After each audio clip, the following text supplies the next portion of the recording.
The final film in Denis Villeneuve's recent Dune trilogy, Dune Messiah, is on the way next year, and fans of the book are intrigued to see how the director will go about adapting elements and scenes from it, and what he will do to make that project work on the big screen. Like I've mentioned before, I think Frank Herbert's sequel book is harder to adapt than the first one. But having seen what the director has pulled off with the first two installments, and all the projects in his filmography, I have confidence that he can deliver on it. In the previous video, I talked about how he might adapt the Stoneburner sequence, and this made me think about one of the key figures behind the plot to take down Paul Atreides, and that is none other than the antagonist Scytale. So in this video, I'm going to be discussing how Denis Villeneuve might go about adapting the Scytale scenes from Dune Messiah. There will be big spoilers included from the Messiah book, so I would recommend not watching this video if you are someone who hasn't fully read Frank Herbert's novel.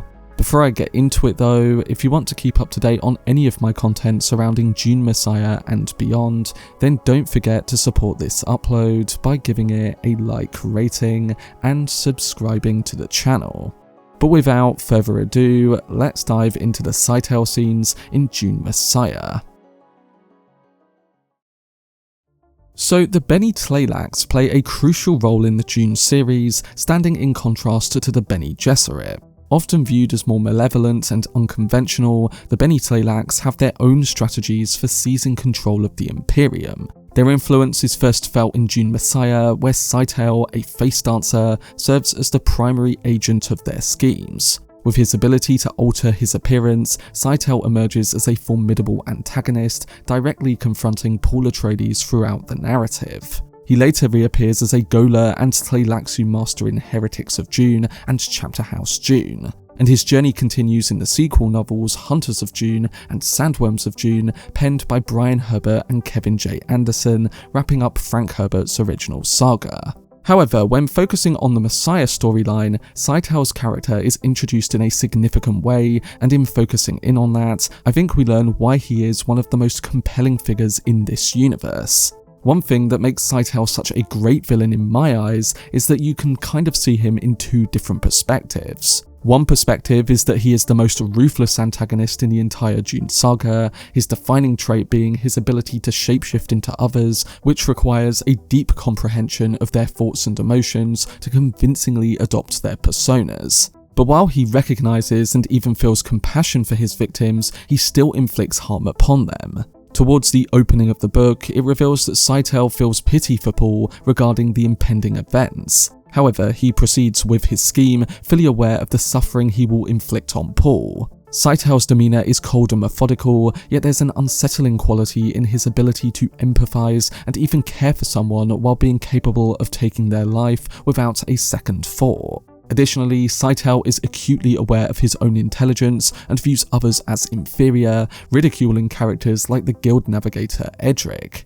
But when coming to the other perspective you may have of Scytale, this aligns more with him being just a perceived antagonist. Paul's actions are arguably worse than those of Hitler in reality, a sentiment he seems to express himself in the book's pages. Also, the former Fremen general Farouk that Scytale kills is learned to have played a significant role in the genocides carried out by Paul. So the bad acts and selfishness that others have carried out makes it difficult to view Scytale as a true villain ahead of them. We never fully understand Scytale's motivations, but what we know is that he either opposes Paul's empire on moral grounds, or his actions align with the Tleilaxu's interests in undermining the Emperor.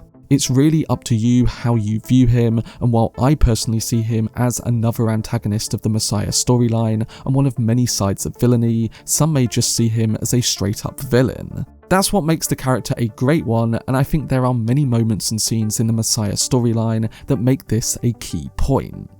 Coming to particular scenes with him in Dune Messiah, there are a few iconic moments and intriguing scenes that stand out. At the start of Messiah, Scytale engages in dialogue with Edric, the Guild Navigator, Reverend Mother Helen Mohiam of the Bene Gesserit, and Princess Irulan from House Corino. They deliberate on a scheme devised by Scytale to oust Paul from his position, either through assassination or by forcing him to abdicate. In contrast to later face dancers depicted in the Dune series, Scytale exhibits a degree of independence, and you get a sense that he is of a high status. The conspiracy itself consists of individuals from different factions within the Imperium, highlighting a widespread discontent for Paul's empire. And despite their diverse motivations for opposing Paul, their plot hinges on the spice melange, just like his rule does. The intense addiction of the Guild steersman Edric to the spice suggests that the Guild shares the same vulnerabilities in power and foresight. Also, although Scytale is a part of the conspiracy, he ridicules its members and questions their strategies. So this disunity and the varying beliefs among its members further undermine the strength of them, and you get a good sense of that in this scene between them. So I would expect these main points to be translated in the film version too. During the meeting, Edric discloses that the army of Princess Irulan's father had kept Duncan Idaho's body intact and subsequently delivered it to Scytale's faction, the Tleilaxu. The Bene Tleilax then sold the resurrected body, now referred to as Hate, to Edric, as they had already produced their own Kwisatz Haderach. Scytale elaborates that the Tleilaxu's version of the Kwisatz Haderach was engineered to perish before he could become the opposite of his original self, leading him to take his own life. So the initial plotting here from Scytale and the conspirators is one that is really effective at the start of the novel, giving us key details to think about as Messiah's plot unfolds. And I expect it to be as pivotal in the film, adapted faithfully in Villeneuve's adaptation. Another essential scene for Scytale's character, which will most certainly be adapted to, involves his journey to the imperial capital of Arrakis. During this pivotal moment, he assassinates the former Fremen general Farouk, his sightless son, and later on, Lichna, who is Ophime's daughter and engaged to Farouk's son. It's here where we learn more of Scytale's abilities as a face dancer, and specifically, the plan that he puts in place to attack Paul come the end of the novel. He ultimately murders and takes on the appearance of Lichna to infiltrate the Atreides keep in Arrakeen, aiming to draw Paul out to Ophime's residence later in the story. It's at that location that Scytale has hidden a device known as the Stoneburner, which does not succeed in killing Paul, but does leave him blinded by the explosion. I did do a whole video on this scene a few weeks back and talked about how Denis might go about approaching it on the big screen. But coming back to the earlier scene where Scytale kills Farouk, this moment shows what Dune is like beyond Paul's keep and the abilities that Scytale possesses. The cul-de-sac, as described in the book, represents a place before or during the war that ignited Paul's jihad. It's here that the sound of Samuta music emanates from the homes, indicating that the Fremen veterans there are unable to escape their memories of that war. Additionally, the dreary state of the place implies that while Paul ascends to power, the rest of the planet is struggling. In the encounter with Scytale here, it becomes clear that Farouk despises the transformation Paul has brought to Arrakis since assuming control. This change has not benefited everyone, as it came at the cost of a war that stripped many of their peace and inflicted enduring wounds, exemplified by his son's loss of sight. By the end of the chapter, Scytale kills Farouk and his son with a needle. He changes his appearance to look like Farouk and then leads Lichna away. Moving on, as we come towards the middle of the book, we start to see Scytale act more on his plan. Scytale quickly tries to coerce Paul into pledging his loyalty. With the Tleilaxu Gola of Duncan Idaho having recovered the memories of the original, Scytale demonstrates that the Tleilaxu possess the ability to effectively bring back a person. He proposes to Paul a Gola of his beloved Chani, fully aware that she will perish during the birth of their twin children, Leto II and Ganima, in return for Paul relinquishing his empire to Tleilaxu control. Despite the allure of this offer, Paul ultimately declines. There's a conversation between Scytale and Edric that highlights that the Guild's mission hinges on the evolution of the Gola's character. Hate's identity is fluid, fluctuating between two personas of Hate and Duncan Idaho, leaving it uncertain which one is more essential to him or who he will eventually transform into. While Edric believes that Hate's fate is beyond his control, Scytale views Hate as a tool that can be wielded and influenced. Their conversation also indicates that many people mistakenly equate the ability to foresee events with the ability to shape them. Scytale argues that merely having the gift of foresight does not confer any real power. To him, the future remains unpredictable as new possibilities can always emerge. He emphasizes that the jihad transcends mere religious belief, highlighting that there are individuals at its core who possess the knowledge to wield personal influence. So it shows all angles that Scytale is considering and kind of feeds into what I was saying before about the unsettling nature of his empathy towards those who he opposes. Furthermore, as we approach the climax of the book, a pivotal scene unfolds where Scytale, disguised as Lichner, informs Paul that Otheym wishes for him to visit the siege, accompanied by Chani. Her presence is essential so she can confirm that Otheym truly speaks in the Fremen manner and is indeed who he claims to be. Scytale, in his Lichner guise, reveals that Otheym intends to share details of a conspiracy against Paul. This revelation of Scytale as Lichner highlights his disguise, suggesting that he kidnapped her, subsequently killed her, and left her body in the desert, where Hate and Alia later discovered her, allowing Scytale to take on her appearance. It's quite the effective yet unpredictable scene that sets up the chaos of the Stoneburner one really well. And finally, the last scene featuring Scytale from the very end of Dune Messiah is the one where he attempts to kill Paul himself. When Paul enters the keep, he learns of his twin children being born, Chani's death, and that Lichner is waiting to speak with him. Paul pleads with Chani for her forgiveness, explaining that this was the fastest way to end her suffering and the only solution to protect their children. Shortly after, Alia leads Lichner to meet Paul.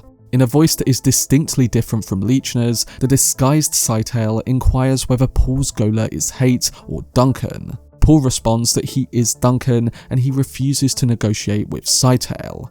In this very moment, he yearns for a vision to guide him, and when Scytale threatens to kill both of his children, Paul eventually experiences a vision from his son's perspective. He sees himself across the room with Scytale's knife dangerously close to his son's cradle. So through his son's eyes, Paul assesses the situation and then swiftly drives the knife into Scytale's eye, in turn killing him. It's another effective scene, and probably one of the most tension-filled ones in the Dune universe, as we know what Scytale is capable of. So when it comes to the character of Scytale and the scenes that he features in, how do I think Denis Villeneuve will go about adapting these moments? Well, generally, I think he's going to keep the intriguing dual perspective idea of the character that I spoke about before. By making the audience question Scytale as an antagonist, I think that makes him a hell of a lot more interesting. By having him be cold and mechanical in his actions, yet also considerate with empathy in certain conversations, this can be a fascinating thing to see play out in multiple scenes. When it comes to the plotting scene at the beginning, his scenes with Edric, and the final sequence in the story, I think all of these moments will be very close to what we got in the book, both from a character and storytelling perspective. The only scene that I think Denis might change a bit come the film is the cul-de-sac moment with Farouk and Lichner. And I'm not speaking in terms of what happens with those characters, but in terms of incorporating another character to tie up questions from the end of Dune Part 2. In my Dune Messiah predictions video last year, I talked about how I could see Zendaya's Chani residing in one of the Fremen camps at the very start of the film. Essentially, what if she is at this location of the cul-de-sac and overhears or sees something to do with Scytale and Farouk? Villeneuve could use this moment to direct her character back into the company of Paul later on. We know she left his side at the end of Dune Part 2 and took off into the Arrakis desert on a sandworm. So what if her seeing a part of the conspiracy in person leads her back to Paul's side, and then eventually she'd become closer with him again? Who knows, maybe she gets back together with him a lot earlier than this, but after having her leaving his side because of him launching the jihad, I doubt she'd want to go back into his company all that quickly. Maybe I'm going a bit far with my prediction, but I do think it's a scene that Denis can use to essentially bring Paul and Chani back together. And it would still be able to communicate all the things that the scene originally does in the book, like with how the coldness of Scytale's murders are described. So other than some brief changes to individual scenes like that one, I do think a lot of the Scytale scenes will be as they are in the book. I think you could adapt the character a bit like Anton Chigurh from No Country for Old Men in terms of how his coldness and strangeness are presented, and then give him that sense of empathy from the book that I talked about before. Moving on, I don't know if the look of his abilities as a face dancer will be similar to what we saw in the Dune Prophecy series, but my guess is that Denis will go his own route with that, especially as Messiah takes place over 10,000 years beyond the show. They can make the whole face dancer thing look a lot more unique and impressive visually over the CGI effect we got in Prophecy. But yes, when it comes to Scytale's appearance, they can have a lot of fun with designing that for the big screen and making him feel like a unique part of the trilogy. So overall, I think Scytale has the potential to be an iconic villain in sci-fi movie history, and I think director Denis Villeneuve will carefully consider every scene and detail surrounding his character. But that was my video discussing how Denis Villeneuve could adapt the Scytale scenes in Dune Messiah. We'll have to see how the director approaches his final Dune film, but in thinking about some of the iconic moments, characters, and plot points, I think he can make a brilliant conclusion to his adaptation. It'll definitely be a hard task, but like with part 1 and 2, he proved it can be done, adapting a novel known as once being unfilmable into a sci-fi classic. I will be doing more videos on certain elements and scenes from Dune Messiah in the months ahead, so let me know down below in the comment section what you would like to see covered, alongside how you think Denis Villeneuve will go about adapting the project. For much more videos and news on Denis Villeneuve's Dune universe, then subscribe to the channel and turn on your notifications. Also, if you enjoyed this video, remember to leave a like rating and follow me on social media via the links in the description. But anyway, I hope you guys enjoyed it. I've been Cortex, and as always, make some noise.